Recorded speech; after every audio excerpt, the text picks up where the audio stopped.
Quando o céu é o limite.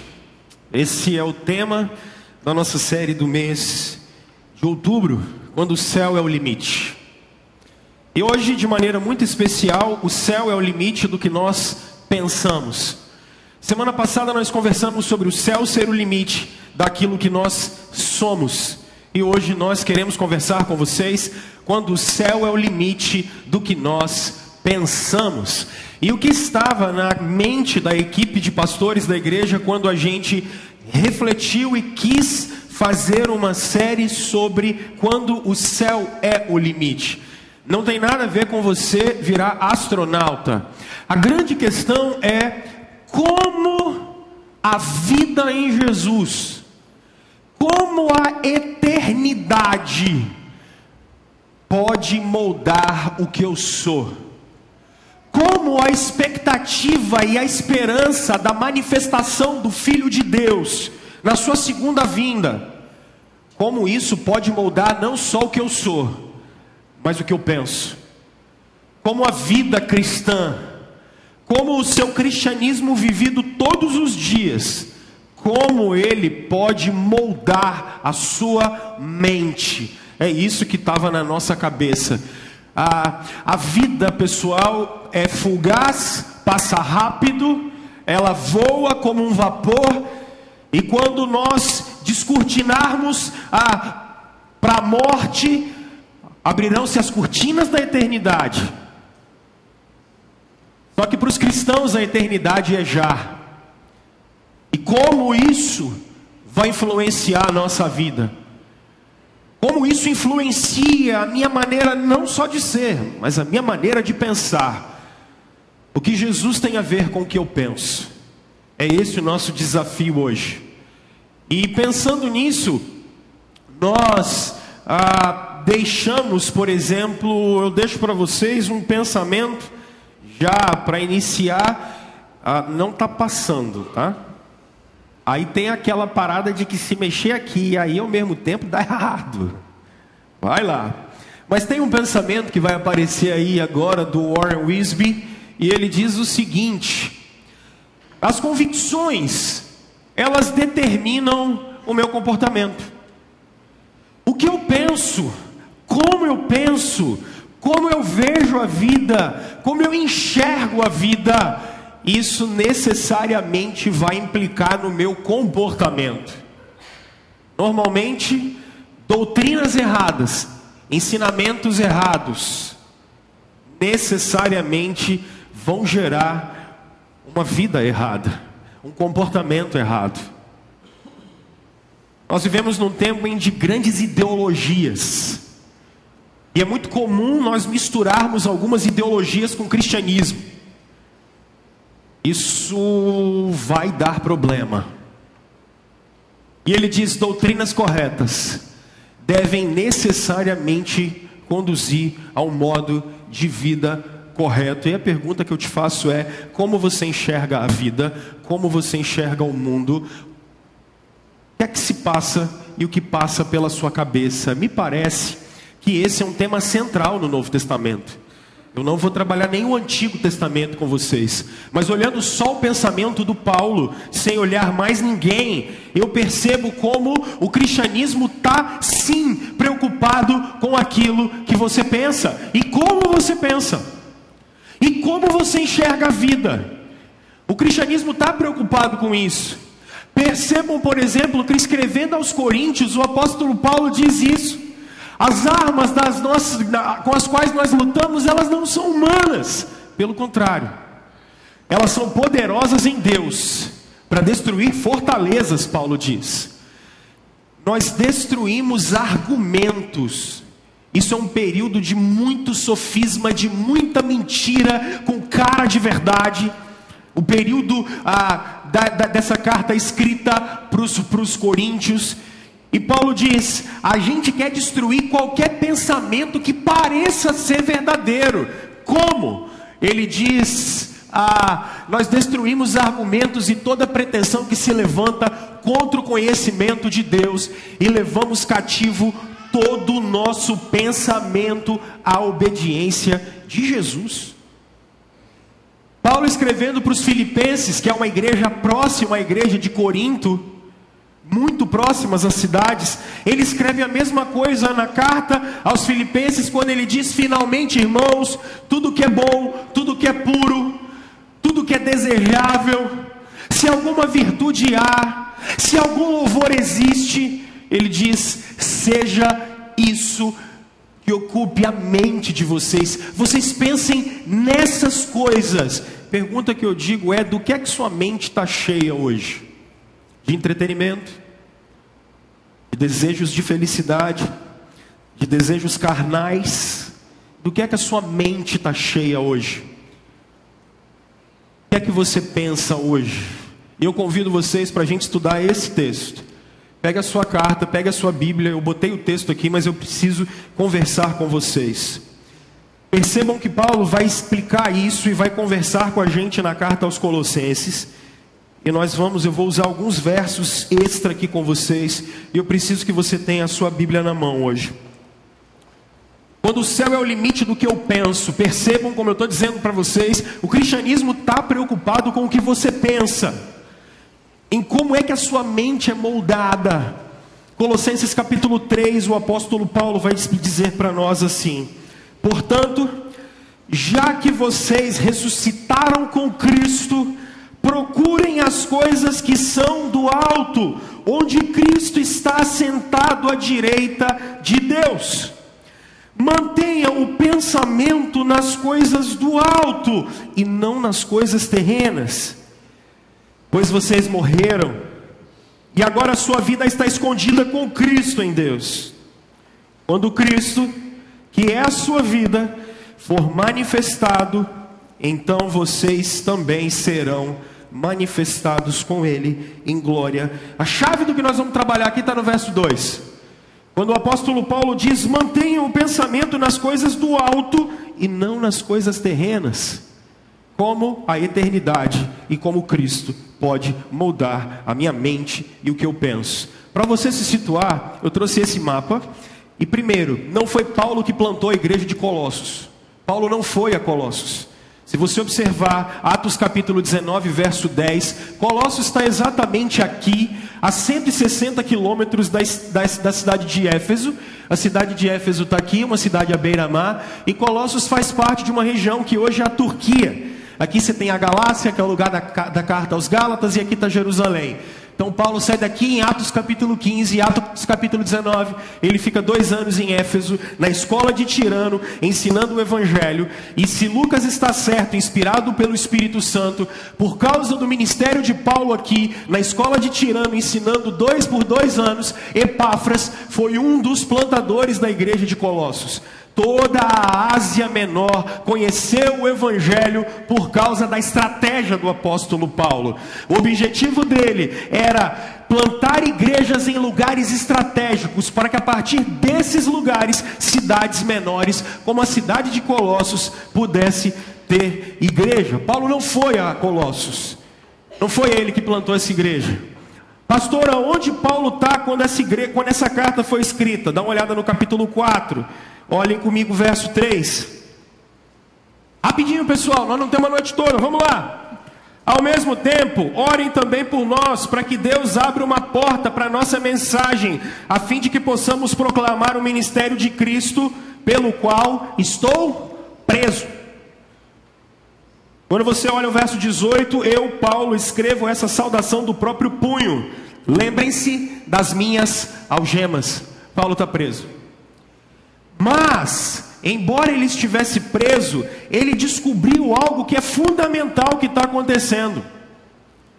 Me parece que está acontecendo uma heresia na igreja de Colossos. Ele diz: eu lhes digo isso para que ninguém os engane com argumentos aparentemente convincentes.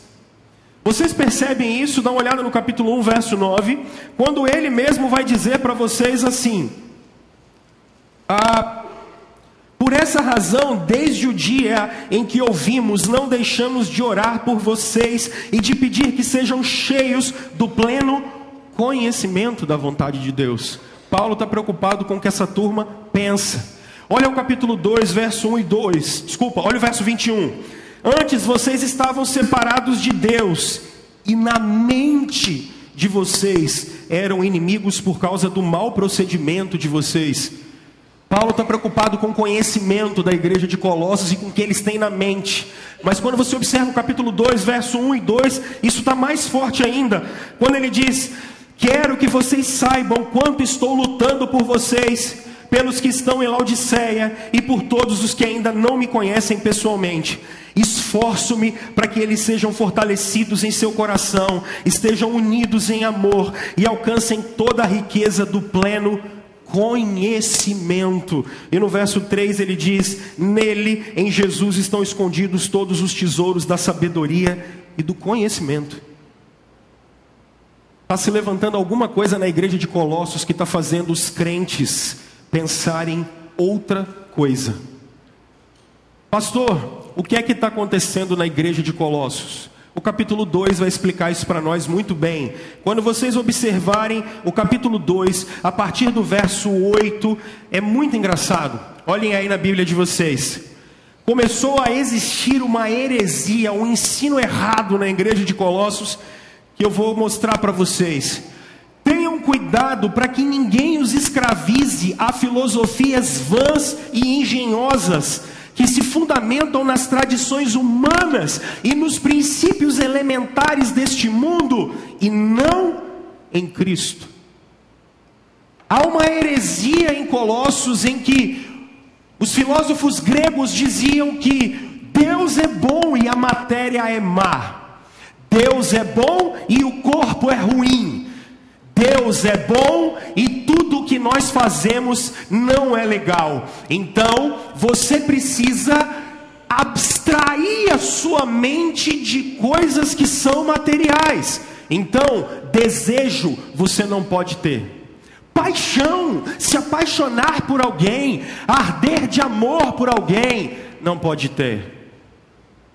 Sentir prazer, não pode ter. Por quê? Porque Deus é bom. Essas coisas da carne, elas são ruins.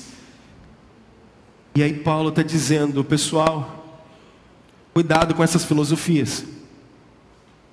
Cuidado com essas filosofias que dizem que Deus não é um Deus que é Deus da matéria também. Ele está dizendo: Jesus é Senhor do corpo de vocês.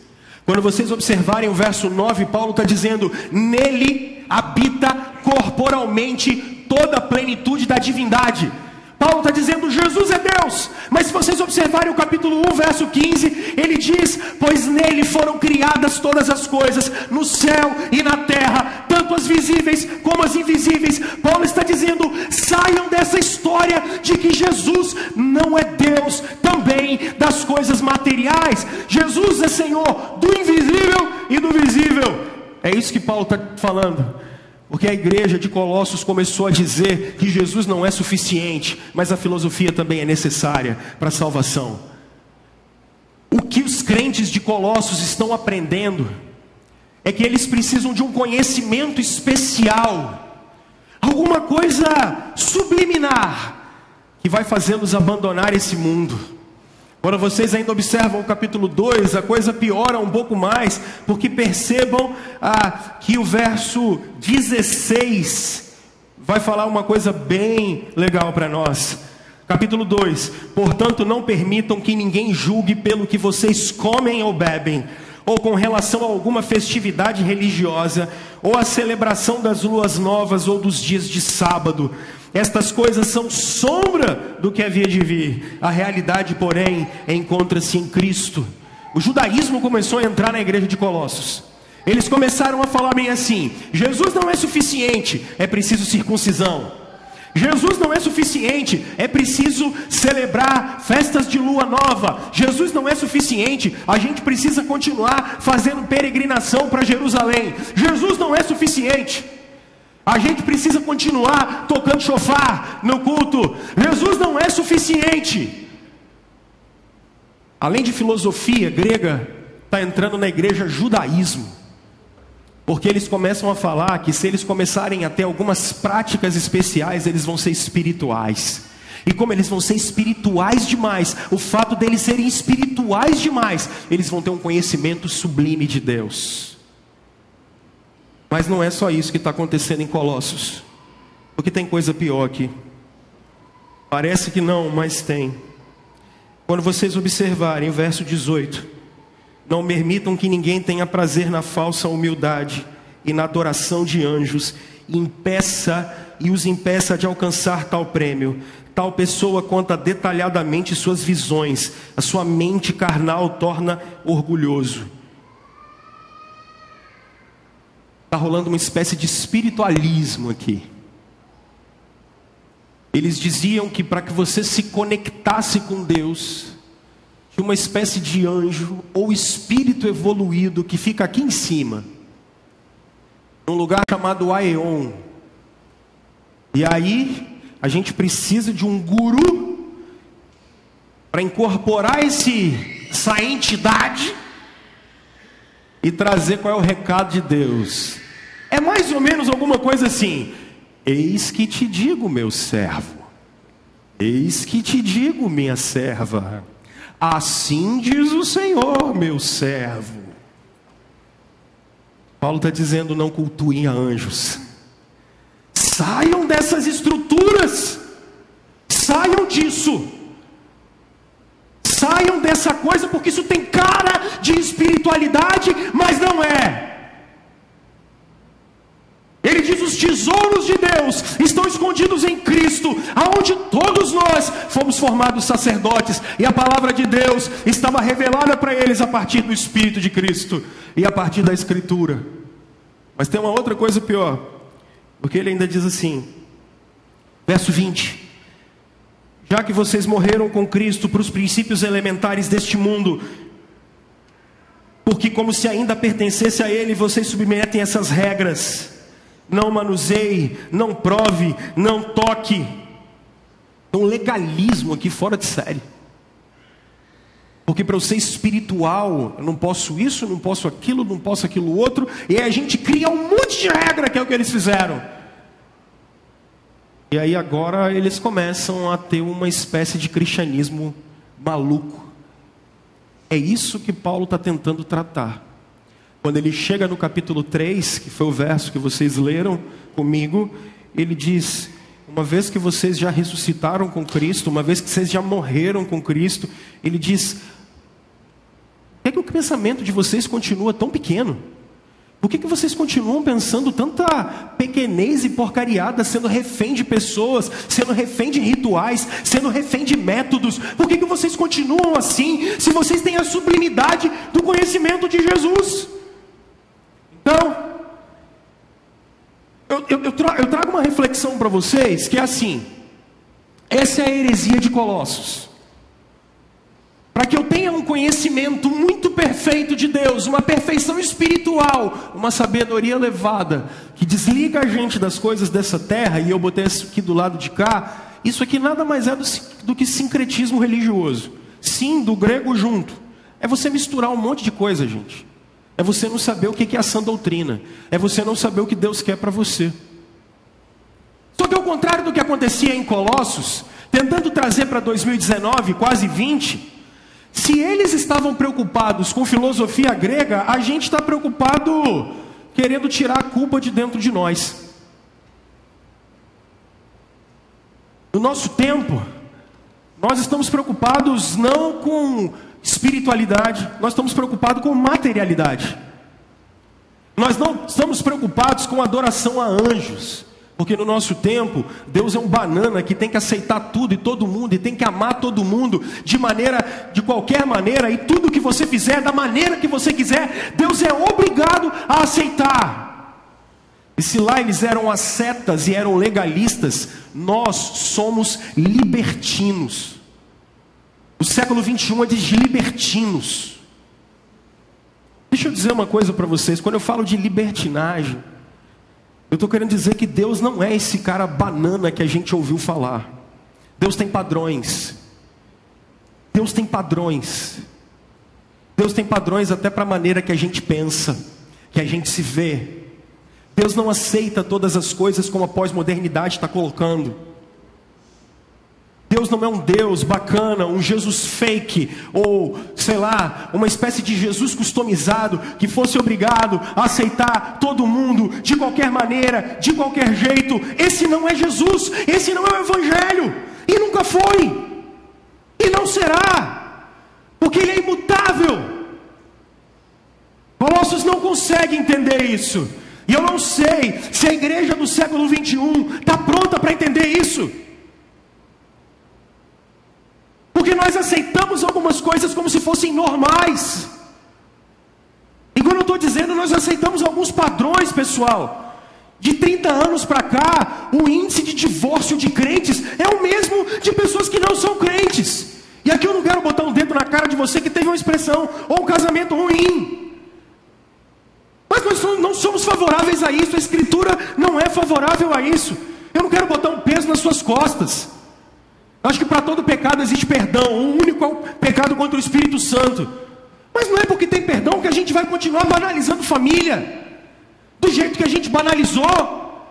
E eu não estou falando só de família, eu estou falando de como criar filho, eu estou falando de como manter a mente, de como gastar o dinheiro, de como olhar o próximo. Nós banalizamos o Evangelho em nome de uma graça barata. E nós precisamos pensar nisso. Nós precisamos pensar que como nós idealizamos é como nós vamos viver. Aí, gente, eu fico pensando que se por um lado os colossenses queriam um conhecimento superior, no século 21 a gente educa filhos só para ter conhecimento científico e tecnológico. Percebam vocês que são mais velhos, vocês se sentem alijados e separados da sociedade, porque os mais novos, eles tomam conta da tecnologia. Isso nunca aconteceu na história da raça humana. E aí a gente começa a ficar velhos, mas velhos não são mais bem vistos. A gente acha que o conhecimento superior é o conhecimento da universidade. Pelo amor de Deus. Pelo amor de Deus. Isso é sabedoria. Eu não estou de maneira nenhuma falando para vocês fazerem curso para nada aqui. Eu só quero dizer para vocês que a nossa vida é completamente imanente. A gente só quer material. Percebam o que Colossos está vivendo. Eles estão querendo uma plenitude espiritual. Nós queremos paz, prosperidade. E a gente quer abundância de grana no bolso. É isso que a gente quer. Isso para a gente é o ápice. Quando ninguém incomoda a gente está com 4 controles na nossa mão e a conta cheia e todo mundo olhando para a gente bem. E aí quando ninguém nos enche a paciência, aí a gente conseguiu o nirvana. A gente chegou ao ápice espiritual. Porque nós corremos atrás de dinheiro o tempo todo, a gente corre atrás de bens o tempo todo, a gente corre atrás de materialidade o tempo todo. A gente só consegue correr atrás daquilo que o nosso olho vê e nada mais disso. Mas se os colossenses, eles tinham práticas de não comer isso, fica 20 dias sem comer para agradar a Deus, a gente acha que Deus é obrigado a aceitar tudo de qualquer jeito. E deixa eu falar, o século 21 relativizou até o inferno, e o inferno é quente, e ele é verdade. O inferno é quente e verdadeiro. E Satanás não reina no inferno, porque Jesus é Senhor do inferno. Jesus é Senhor de todas as coisas. Deus não é relativista. E muita gente vai arder no fogo do inferno. E eu espero que nenhum de vocês, os quais estão ouvindo a mensagem do Evangelho hoje, sejam naquele último dia, no dia do nosso julgamento final, vocês estejam abraçados com os ímpios, longe da presença de Jesus. Porque o inferno é real. A condenação de Deus é verdadeira. Por isso Jesus estava naquela cruz. O Evangelho é sério, Cristo é sério, a mensagem de Deus é séria. Deus não é relativo, os princípios de Deus não são relativos. E Deus não está preocupado com a plenitude agora, porque nós não temos o menor interesse nas coisas de Deus e nas coisas de Jesus. Nós não temos o menor interesse na nossa comunhão com Cristo. Nós não temos o menor interesse em seguir e prosseguir, em conhecer a Jesus. Materialismo, entretenimento, diversão, felicidade, dinheiro, doses de adrenalina, é tudo que nós queremos. O Evangelho está dizendo, a sublimidade de vocês está em conhecer a Jesus. Como nós devemos, meus irmãos, guiar a nossa mente? A solução do Evangelho é essa, para mim e para vocês. Primeiro, a Bíblia diz que nós estamos ligados a Jesus. Fica ligado e não dorme agora, por favor. Paulo vai usar 3 expressões no verso 1, 3 e 4. E eu vou dar uma passeada com vocês em alguns textos para você entender. Isso é um pilar da reforma protestante. Estamos fazendo 502 anos agora. Nós vamos voltar à nossa origem. Paulo vai repetir por 165 vezes essas mesmas expressões nos seus termos, nos seus escritos. E o que ele diz? Vocês morreram. E ele diz, a vida de vocês está com Cristo. Com Cristo. Mas ele vai dizer mais ainda. Vocês já ressuscitaram com Cristo. E ele vai dizer uma outra coisa. Quando Cristo, que é a vida de vocês, se manifestar, então vocês também serão manifestados com Ele. 165 vezes, Paulo repete essas mesmas expressões nas suas cartas. Isso é um assunto central no Novo Testamento. A união com Cristo. A união mística com Jesus. Pastor, o que significa isso? Primeira coisa que ele está usando para destruir esse tipo de pensamento e esse tipo de heresia é algo fundamental. Se vocês pegarem Efésios, que também é uma carta do mesmo contexto de Colossenses, no capítulo 1, verso 3, o texto bíblico diz: Bendito Deus e Pai de nosso Senhor Jesus Cristo, o qual nos tem abençoado com toda sorte de bênçãos espirituais nas regiões celestiais. Verso 4, ele começa dizendo: Nele também fomos predestinados. E em amor nos escolheu nele. Verso 5, antes da fundação do mundo. Quando Pedro, em 1 de Pedro, no capítulo 2, diz algo fantástico para nós, eu preciso que você marque e anote isso na sua Bíblia, por favor. 1 de Pedro, no capítulo 2, verso 18, Pedro vai lançar luz ao que Paulo fala. Quando ele diz, verso 18, 1 de Pedro, capítulo 1, no verso 18: Pois vocês sabem que não foi por meio de coisas perecíveis, como prata ou ouro, que vocês foram redimidos da sua maneira vazia de viver, transmitida por seus antepassados, mas pelo precioso sangue de Cristo, como de um cordeiro sem mancha e sem defeito. Verso 20, conhecido quando? Antes da criação do mundo. E João vai aprofundar esse ensinamento quando em Apocalipse capítulo 13, verso 8, ele fala algo grandioso. Quando João diz o seguinte: todos os habitantes da terra adorarão a besta, a saber, todos aqueles que não tiveram seus nomes escritos no livro da vida do Cordeiro que foi morto desde a criação do mundo. O que significa isso? Significa, meus irmãos, que nós estávamos ligados a Jesus antes de haver luz. Quando o Pai, Filho e Espírito Santo se reuniram na economia da Trindade, os três, para criarem todas as coisas, antes de Deus dizer luz, Deus disse: haja cruz. Isso acaba com toda a nossa falsa perspectiva de que nós precisamos ser bons para precisar ser salvos. Porque nós estávamos unidos a Jesus antes de vocês nascerem, antes de vocês estarem no ventre da mãe de vocês.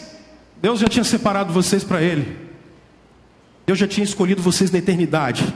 Deus já tinha cuidado e separado vocês na eternidade para serem dele, porque o Cordeiro de Deus foi morto antes da fundação do mundo. Deus amou você e a mim com um amor eterno. O amor de Deus por mim e por você é incondicional. mas nós estávamos unidos a Jesus também na encarnação dele. Porque eu botei aqui criação e queda, porque todos os homens caíram em Adão. E todos os homens estão aliançados com Deus. A grande questão é que todos os homens nascem condenados. A maior prova disso, eu dizia para minha turma hoje de manhã, é a universalidade da morte. Todos os homens morrem, porque todos os homens pecaram. Nós não estávamos ligados a Jesus só na eternidade. Nós estávamos ligados a Jesus na sua encarnação. Porque o que está dentro de Maria é Deus. O que está dentro de Maria é Deus encarnado, colocado lá pelo Espírito Santo, para andar no meio dessa terra, para cumprir toda a lei de Deus no seu lugar. Agora presta atenção, se você conhece um pouco do Evangelho, vá até João capítulo 17, você vai observar Jesus conversando com o Pai, na hora dele ir no Getsemane, na hora dele ir para a cruz. Ele vai dizer a partir do verso 4 e 5, quando ele diz: Pai, glorifica o teu Filho, com a glória que ele tinha antes da fundação do mundo. Jesus vai dizer. Agora dá uma olhada no Getsemane, porque lá embaixo, Pedro, Tiago e João estão dormindo. E Jesus está chorando lá na frente, angustiado. Aí se você estiver agora no Getsemane, dá uma olhada em Jesus, porque ele está olhando para você e dizendo assim: Pai, eu estou rogando no verso 19, inclusive por aqueles que ainda vão crer no meu nome. Você estava ligado com Jesus no sofrimento dele, porque ele estava sofrendo o seu sofrimento. Agora os soldados prenderam Jesus, e ele vai para aquele julgamento da madrugada toda. Agora começa a ver Jesus apanhando, porque ele ficou manietado pelo menos de 3 da manhã até as 6 mais ou menos, numa fortaleza chamada Antônia. E ele estava lá preso e orando por mim e por você. Aí agora ele vai para o julgamento de Pilatos, mas nesse meio tempo eles começam a bater na cabeça dele. Talvez o seu olho comece a ficar inchado. E eles colocam uma coroa de espinhos, e aqueles espinhos começam a rasgar a sua carne. E aí depois de um julgamento fraudulento, às 9 da manhã, nosso Senhor está nesse exato momento numa cruz. Os seus braços estão completamente vazados, e o sangue começa a pingar. No patíbulo da cruz, o seu sangue começa a derramar. A dor do tétano entrando dentro dele é tão lancinante que ele precisa se remexer, mas ele não consegue. Ele tenta respirar, mas você está embaixo da cruz e olhando para ele. Jesus olha para você e diz: foi por vocês, é por vocês que eu estou aqui. Ele está representando a mim e a você lá. E quando você consegue ver os espinhos na cabeça de Jesus, o seu olho inchado, talvez os seus dentes quebrados, talvez o seu corpo completamente dilacerado, Jesus está olhando para vocês e dizendo: eu estou aqui por vocês. Não era para eu estar aqui. Vocês estavam unidos a Jesus na sua morte, mas vocês também estavam unidos em Jesus, porque chega até a tumba de José de Arimateia no domingo pela manhã. Atrás de você agora está correndo Maria Madalena. E quando você chega na frente, primeiro do que Maria Madalena, você olha dentro do túmulo e você diz: aonde Jesus está? Cadê ele? Você consegue ver? Maria Madalena talvez chegue atrás de você agora e ela mesmo começa a dizer, e o anjo fala com ela, porque você está ali só na mente agora. E aí o anjo está dizendo assim: por que você está procurando quem está vivo perto dos mortos? Porque ele estava ressuscitando a sua vida para você poder ter vida. Só que agora eu queria que você tivesse a mesma visão de Ezequiel. Eu queria que a sua cabeça fosse até o trono de Deus. E não é pecado contra o segundo mandamento não, isso é coisa de fariseu. E agora ao lado do trono do Pai está o Filho assentado. Ele está dizendo assim: Pai, eu volto para buscar a minha igreja. Isso é união mística. Nós estávamos ligados a Cristo na eternidade. Nós estávamos ligados a Cristo no ministério dele. Nós estamos ligados a Cristo agora. E se você lê o Apocalipse 21 e 22, na Nova Jerusalém não há sol, porque é a glória do Cordeiro que ilumina a mim e a você. Porque nós vamos estar unidos com Cristo por toda a eternidade. Ele será nosso guia por toda a eternidade. Paulo, escrevendo aos Filipenses no capítulo 3, a partir do verso 8, ele é muito claro quando ele diz: eu abandonei todas as coisas que eu podia ter na vida, eu abandonei título, eu abandonei bens, eu abandonei qualquer outra coisa, porque eu quero conhecer a Cristo. E no verso 9 ele diz: eu quero ser achado nele. Isso significa, pessoal, que quando nós cremos em Jesus Cristo, quando nós cremos que Jesus é Salvador na nossa vida, o primeiro efeito dessa união é que nós somos justificados. No tribunal de Deus, nós não somos mais culpados. No tribunal de Deus, nós passamos a ser santos porque Jesus é santo. Agora não tem só isso. A união com Cristo que Paulo está defendendo, e fala isso em todos os seus escritos no Novo Testamento, diz que quando nós estamos ligados, aliançados com Jesus, a santidade dele passa para nós. Pais da igreja oriental falaram isso, especialmente Atanásio, quando ele dizia: quando nós estamos ligados a Jesus, a santidade de Jesus constrange a gente. O viver de Cristo me constrange. O maior conhecimento que eu posso ter nessa terra é o que ele falou no verso 2:9, no capítulo 2:9. Em Jesus, a plenitude da divindade estava. E quando nós estamos ligados a Jesus, o poder do Espírito Santo está sobre nós. Isso é salvação, pessoal. Isso é salvação. Não tem a ver com o que você faz, não tem a ver com seus méritos, tem a ver o quanto que você está aliançado e misticamente ligado com Jesus. Quanto de Jesus tem em você? Quanto de Jesus tem na sua mente? Quanto do conhecimento dele tem em você? E ele fala algo maravilhoso, porque aqui eu trouxe só algumas falácias que mentiram para nós. Mentiram para nós dizendo que todas as religiões salvam e o que importa é o amor e fazer o bem. Mentiram para a gente. Não é verdade. O importante não é necessariamente o amor, o importante é o caminho. Não relativizem a salvação, porque ela não é relativizada. Atos 4:12, o discurso dos apóstolos é claro: porque não há salvação em nenhum outro, porque em nenhum outro nome dado entre os homens importa pelo qual sejamos salvos. Jesus. Outra falácia que contaram para nós: a fé particular, cara. O importante é você ter fé em alguma coisa. Ei, não existem seres humanos ateus. Não existem. Isso é uma falácia. Ateísmo é mentira. Filosoficamente, ateísmo é impossível, e teologicamente também, porque Deus colocou a eternidade no coração da gente. Todo homem é religioso, todo homem adora. Só que no século 21, a gente adora o que é material, é diferente. Não existe essa história. Mas uma outra mentira que contaram para nós: Deus aceita qualquer coisa se for de coração. Não. Deus só aceita o Filho dele e nada mais. Deus só aceita o padrão dele mesmo. Por isso Jesus precisa vir a essa terra. Outra mentira: valores são relativos, pessoal. Tudo depende do seu ponto de vista. Mentira. Se existe um Criador, ele também é legislador. Ponto. Acabou. Não tem conversa fiada. Os valores não são construções sociais. Os valores vêm de Deus, que se revelou em Jesus, que se revelou pela palavra e não em construção social nenhuma. Nossos valores vêm de Cristo. Mas ele continua. Vai falar bem assim: não, a educação redime o povo. Mentira.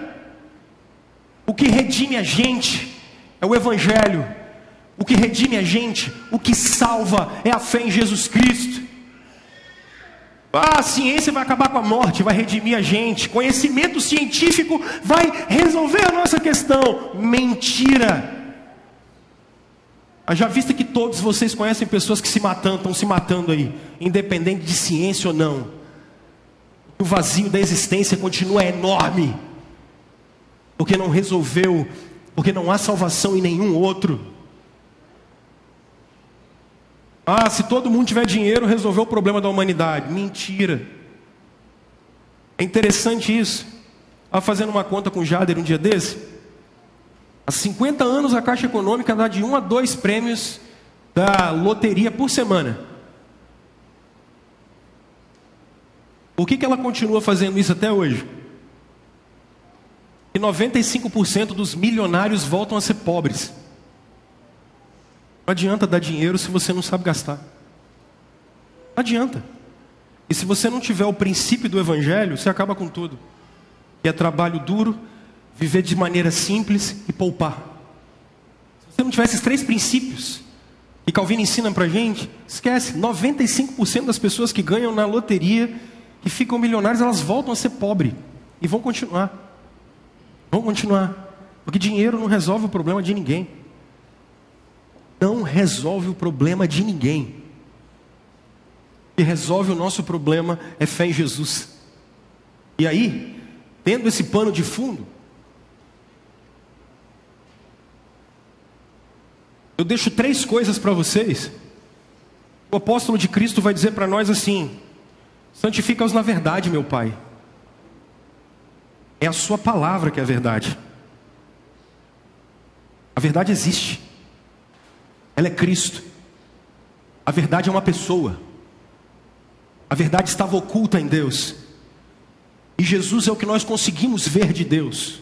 E através da Escritura.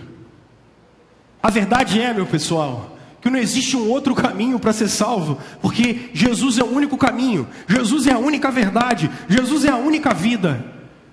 Porque em Cristo habita corporalmente toda a plenitude da divindade. Agora deixa eu dizer para vocês. Vocês por acaso confiam em qualquer outra coisa para se relacionar com Deus que não seja Jesus? Desconfie de você e da sua fé. Você ancora a sua fé na sua bondade, porque você é legal. Cara, tem algum problema. Se você ancora a sua fé e cai no universalismo barato, dizendo que Deus é obrigado a salvar todo mundo, você está com algum problema. Dê uma olhada, porque você pode ser qualquer coisa, menos cristão. Eu estou falando cristão ortodoxo. No nosso caso, nós somos de confissão reformada. A salvação só vem através de Jesus. A santificação só vem através de Jesus. E não há outro caminho. Diante desse pano de fundo, Paulo vai dizer o seguinte: pensem nas coisas do alto. Pastor, como assim pensar nas coisas do alto? Turma, primeiro você precisa ter bem esclarecido 4 coisas: de onde eu vim, para onde eu vou, por que eu estou aqui e por que o mundo está desse jeito. Porque quando eu olho a minha vida, sabendo que os 75 anos de média que o brasileiro vive vão acabar, e que ao final desse momento, primeiro, eu não vim do nada, e segundo, eu não vou voltar para o nada, eu preciso me preocupar com esse negócio, cara. Eu preciso começar a olhar para mim. Eu preciso olhar para os meus valores. Porque a minha vida deve ter algum propósito. Por que eu estou aqui? O que eu estou fazendo aqui? A união com Jesus vai fazer vocês começarem a olhar a vida com o prisma da eternidade. Porque é para lá que a gente vai. 1 Coríntios capítulo 15, do verso 22 em diante, Paulo fala da ressurreição dos mortos. E Paulo está falando da ressurreição de santos e ímpios. Todos que passaram nessa terra vão ressuscitar, pessoal. Todos. A ressurreição dos mortos é para todos. Se você começou a virar reformado de modinha, e começou a ouvir blogueiro de YouTube, e que começaram a falar de aniquilação da alma, tu está num caminho meio complicado. Volta para ler a Bíblia. Todos ressuscitarão para o último dia, para o encontro com Cristo, bons e maus. Quando estivermos diante de Jesus, o que é que nós vamos apresentar? Porque para o cristão a eternidade é vivida agora. A eternidade é vivida agora, pessoal. Eu quero me relacionar com vocês porque vocês são imagem e semelhança do Criador, assim como eu sou. Eu vou amar vocês porque fui amado por um Deus que me amou acima de qualquer coisa, quando eu ainda era pecador. Então quando eu olhar para você, eu estou preocupado não é só com o meu destino, mas com o seu. Por isso que eu também prego o Evangelho. Quando eu estou preocupado com o meu sentido da vida, eu não estou preocupado em ter. Estou preocupado com isso. Eu estou preocupado em como eu posso amar o meu Salvador cada dia mais. Eu estou preocupado, não enquanto eu tenho que ganhar no final do mês, se eu bati meta ou não. Embora se a empresa manda você fazer isso, você tem que fazer, porque isso é dar bom testemunho do nome de Jesus. Eu não estou preocupado em como as pessoas olham para mim. Eu estou preocupado em envergonhar o nome do meu Senhor. A minha mente começa a mudar. Eu não estou preocupado com a minha imagem, eu estou preocupado com a imagem que as pessoas têm do meu Salvador, porque eu sei que eu vim dele, eu vou voltar para ele, a minha vida é para ele. Isso que começa a me encher. Pensar nas coisas do alto é não olhar para minha esposa quando sendo sempre só um pedaço de carne que vai me satisfazer quando eu estou afim. Ou quando eu não estou afim, eu largo ela para lá. Eu começo a olhar para minha esposa como uma filha de Deus, dada para mim, para eu abençoar, para eu cuidar. Então quando eu chego em casa, ela briga comigo, mesmo assim eu dou aquela segurada, respiro, conto até 20, 25, 30, se não deu eu desço a escada e eu volto daqui a meia hora, porque para que eu vou brigar com ela? Eu e ela precisamos estar de mãos juntas para a gente estar na eternidade. Quando eu começo a pensar na minha relação com você, por que esse ódio no coração o tempo todo? Eu preciso olhar para você como alguém também carente da graça de Deus. E eu vou olhar o mundo como esse grande cemitério que ele é, de mortos espiritualmente. E ao invés de eu querer ser melhor do que todas as pessoas, eu estou preocupado em como eu posso servir todo mundo. Porque Jesus, sendo rico, se fez pobre para morrer por gente como eu e você. Então, dinheiro, materialismo, sexo, drogas, rock and roll, a minha imagem, eu não estou preocupado com isso, porque a história não é sobre mim, a história é sobre Jesus. A história é como Deus está resgatando a gente através dele. Isso tem que mudar tudo. Isso tem que mudar tudo. Isso vai mudar toda a minha maneira de enxergar a vida. Porque se o pouco de tempo que eu tenho, eu vou usar o pouco de tempo que eu tenho nessa existência para fazer o nome de Cristo o mais conhecido possível, para que os homens amem a Jesus, porque eles têm que olhar para Jesus, porque o único caminho é Ele. É como nós pensamos. Então, eu queria que hoje você parasse e começasse a duvidar dos seus pensamentos. Comece a duvidar das suas emoções. Comece a duvidar da maneira com a qual você se enxerga. Porque as coisas começam a brotar na nossa cabeça e muitos de vocês sofrem com depressão. Porque vocês se enxergam da maneira errada. Vocês não se veem da maneira como Cristo vê vocês. Vocês não se veem como amados, não a partir de vocês, mas a partir de Jesus. Ele é o amado de Deus.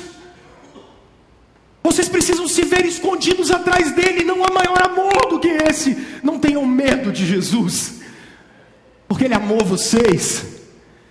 A sua identidade tem que estar muito bem definida nele. Eu sou o que Jesus diz que eu sou. Isso que a gente estudou. Começa a duvidar desse negócio. Começa a duvidar dessas emoções que vêm e tentam te tomar de assalto e separar você da presença de Jesus. Começa a duvidar desse negócio. Comece a pensar nas coisas do alto. Uma outra coisa que tem aqui que é interessante. Só duvida, mas começa a submeter tudo à obediência de Jesus. Paulo, escrevendo para os Coríntios, diz: independente do que está acontecendo, a gente tem a mente de Cristo. A ideia é a seguinte: Guilherme, eu estou me relacionando com você. Cara, como Jesus se relaciona com você? Eu não posso aceitar nada menos do que isso. Como Jesus se relaciona comigo, como Jesus me vê, eu não posso olhar nada menos do que isso. Eu não sou nada menos do que isso. A minha mente é a mente de Jesus. Eu estou ligado a Ele. É para eu não ser mais como Adão. É para eu ser como Cristo. Sai Adão da jogada. Entra Jesus. Eu preciso ser como Jesus. Que tipo de profissional eu sou? Eu preciso ter a mente de Cristo. Então eu vou ter que começar a meditar na palavra dele. Eu vou começar a conversar com ele. E eu tenho que ter contato com Jesus. Eu preciso me relacionar com Jesus. É tudo sobre Jesus. É tudo sobre Jesus. Ele é o nosso Deus. É a Ele que devemos glória. Trabalhe todos os dias para você ter uma mente de Cristo. Você vai conhecer o Senhor pelas Escrituras, pessoal. Você vai conhecer sua identidade pelas Escrituras. Você vai conhecer a sua identidade, quem você é e como você deve agir. E a gente vai falar de semana que vem, mas como você deve pensar. Você vai encontrar isso nas Escrituras e num relacionamento objetivo. Nós somos reformados, nós acreditamos que a oração é um meio de graça. Porque quando nós nos ajoelhamos, a graça de Deus é derramada sobre nós. Quando nós estamos conversando, a graça especial de Deus opera em nós para nos fortalecer. Você não pense como você pensa mais, para que você tenha a mente de Jesus. Termino chamando os meninos aqui na frente, porque a gente vai cantar uma canção. Porque você pode se perguntar assim: o que eu levo para casa, Rômulo? Acho que você leva para casa duas reflexões aqui. A primeira: se eu terminasse do jeito que eu estou terminando, vocês podiam me chamar de psicólogo, e eu não sou psicologizante. Você pensa como você pensa por causa do seu coração. É o seu coração que faz isso. O Senhor Jesus diz que do coração saem os maus pensamentos. Foi isso que o pecado fez com a gente. O pecado nos afastou de Deus. A raiz dos seus pensamentos, a raiz daquilo que te afasta de Deus, é o seu coração. A raiz do que te afasta dos outros, da maneira com a qual você vê o outro, é o seu coração. Nessas áreas, a luz do Evangelho precisa entrar. Você submeter não a sua mente. O coração não é um órgão de carne aqui que a gente tem. Para a Escritura, coração é o centro da existência. Reformados chamam o coração de idólatra e corrupto. A gente pensa coisa ruim do outro, da gente, de Deus, das situações de desespero e perdemos o controle. São áreas da nossa vida que estão afastadas de Deus. Elas estão com foco na adoração errado. Então hoje traz todo o seu pensamento preso, amarrado, cativo à obediência de Jesus. A conversa você não tem que ter aqui. A conversa é no centro da sua vida. Para quem está aqui e não é crente ainda em Jesus Cristo e não confessou a fé em Jesus, para quem não se batizou, conversão é mudança de coração. Nascer de novo. É um coração novo. Esse lance de aceitar Jesus é ter um coração novo, é uma nova natureza. E para os que já são crentes, isso aqui é processo de santificação. Day by day, dia após dia, dia após dia. Eu estou brigando contra eu mesmo. Mas a nossa certeza, porque estamos ligados a Jesus, é que no final, Jesus vai vencer a batalha em nós. Não desista. Não pare. Não pare. Se a sua cabeça mandar você desistir, se a sua cabeça mandar você parar, se as suas emoções mandarem você desistir da vida, se as suas emoções, os seus pensamentos mandarem você retroceder, vai para a cruz e olha para Jesus. Não desista. final da linha de chegada, nosso Senhor venceu a morte. E Ele está de braços abertos esperando por você e por mim. Não pare. Termino com essa última coisa que você leva para casa. Qual é feliz o homem que medita na lei do Senhor de dia e de noite. Gente, a verdade é o maior antídoto contra a mentira. Aquela piada velha que bancário sabe nota falsa, porque ele conhece a verdadeira. É isso. A verdade é o melhor antídoto contra a mentira.